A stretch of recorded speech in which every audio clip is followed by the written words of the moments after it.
Not for nothing. Not for nothing. Not for nothing.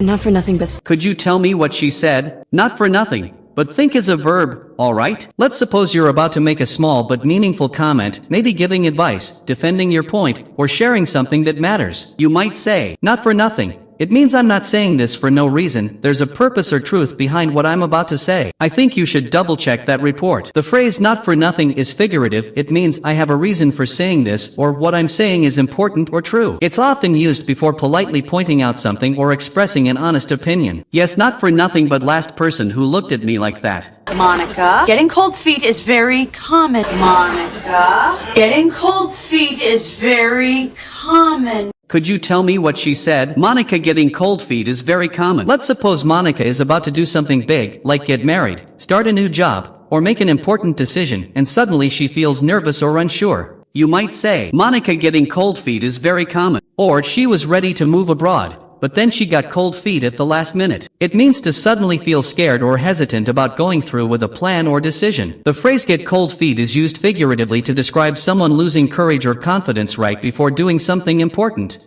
I'm a school teacher about to whomp your ass. I'm a school teacher about to whomp your ass.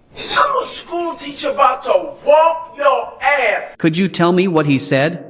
I am a school teacher about to whomp your ass. Let's suppose someone shoves you or taunts you and another person shouts angrily, I'll whomp your ass, or if you don't stop, I'll whomp your ass. It means I will physically hurt or beat you. They're threatening to hit or beat the other person. This phrase is raw and aggressive, often used in fights, heated confrontations, or in movies to sound tough. Because it's violent and provocative, using it can escalate conflict. You don't have the luxury of falling for some drowning man. You don't have the luxury of falling for some drowning man. You don't have the luxury of falling for some drowning man. Could you tell me what she said? You just can't fall for some drowning man. Let's suppose someone says, don't fall for some drowning man. It means don't fall in love with or get emotionally involved with someone who's deeply troubled or struggling, because their problems might drag you down as well. They're not talking about an actual man drowning in water, it's a metaphor. It means don't get emotionally attached or fall in love with someone who's overwhelmed by problems, emotionally unstable, or desperate for help. The image of a drowning man describes someone who's sinking under life's troubles, and if you fall for such a person, you might get pulled into their chaos too. And be practical.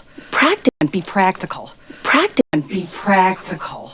Practice. Could you tell me what she said? Be practical. Let's suppose someone is making decisions based on emotions, dreams, or unrealistic hopes, for example, quitting their job without a plan or spending money they don't have, and a friend says, be practical. It means think realistically and make decisions based on facts and logic, not just emotions or imagination. It's a reminder to think realistically, focus on what's doable, and make sensible choices instead of letting feelings take over. The phrase is often used to bring someone back to logic or real-world thinking. Oh, I'm filling in. Oh, I'm filling in. Oh, I'm filling in. Could you tell me what she said? Oh, I'm filling in. Let's suppose someone asks, hey, where's Sarah today? And you reply, oh, I'm filling in, or the usual host is sick today, so I'm filling in. It means I'm temporarily doing someone else's job or taking their place. This phrase is commonly used when you're covering for a coworker, teacher, or performer who can't be there. It's casual and polite, something you'd often hear in workplaces, classrooms, or events. I'm not a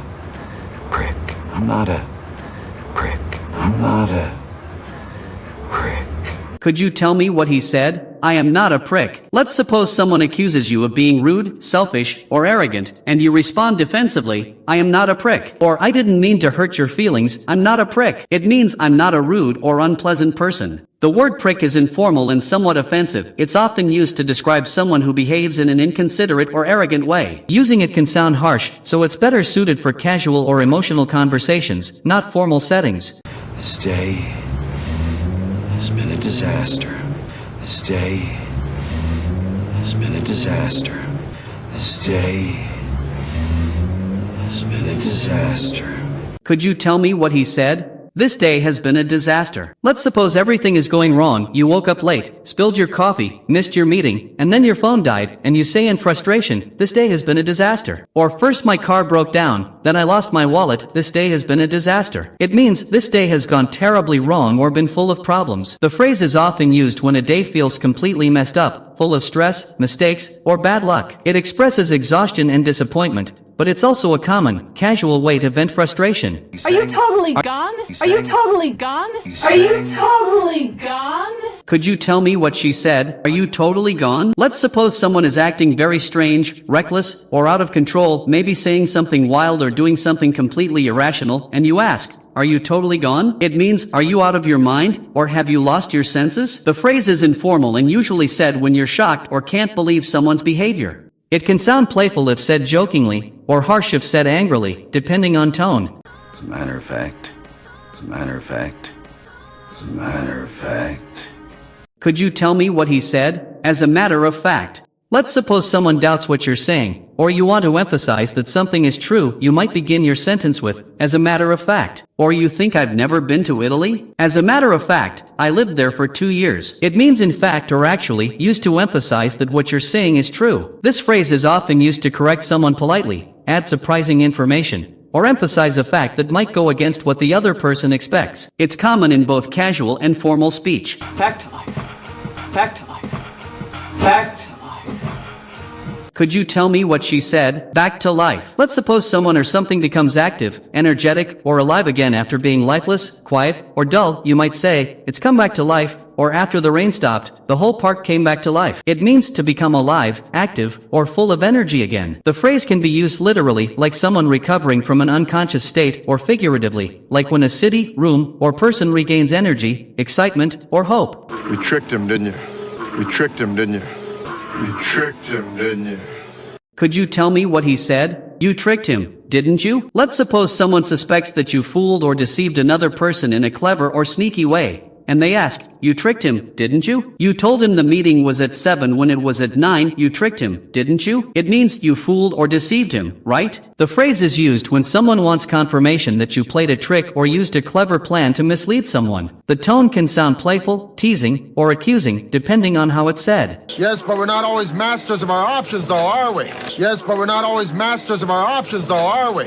Yes, but we're not always masters of our options, though, are we? Could you tell me what he said? But we are not always masters of our options, though, are we? Let's suppose someone is talking about making choices in life but admits that sometimes things are beyond our control, like fate, circumstances, or other people's actions. They might say, but we are not always masters of our options, though, are we? Or I wanted to move abroad, but my family needed me. We are not always masters of our options. It means we don't always have full control over the choices available to us. This phrase is often used thoughtfully to show that even when we think we can choose freely, life doesn't always let us. I mean it! I mean it!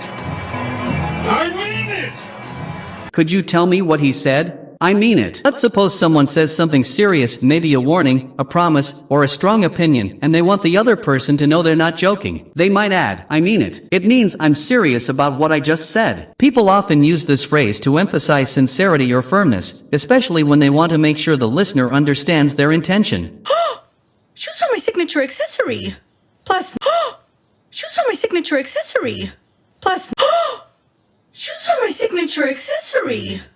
Could you tell me what she said? Shoes are my signature accessory. Let's suppose someone always wears one special item, like a hat, scarf, or necklace, that becomes part of their identity. People recognize them for it. You might say, that hat is her signature accessory. Or, I change outfits all the time, but my boots stay the same, they're my signature accessory. It means that's the item that defines her personal style or look. This phrase is often used in fashion or casual conversations to describe something that represents your unique style. Maybe you can kick in a little. Maybe you can kick in a little. Maybe you can kick in a little. Could you tell me what he said? Maybe you can kick in a little? Let's suppose a group of friends is collecting money for a birthday gift or a party, and one person hasn't contributed yet. Someone might say, maybe you can kick in a little? It means maybe you can contribute or give some money to help. The phrase kick in here doesn't mean to physically kick something, it's an informal way to say to chip in or to help by giving some money or effort. The guy you didn't count on. The guy you didn't count on.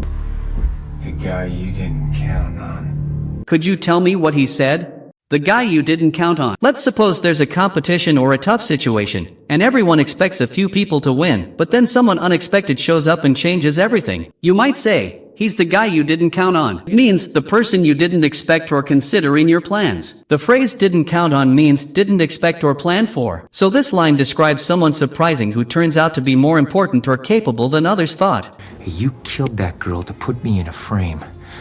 You killed that girl to put me in a frame. You killed that girl to put me in a frame.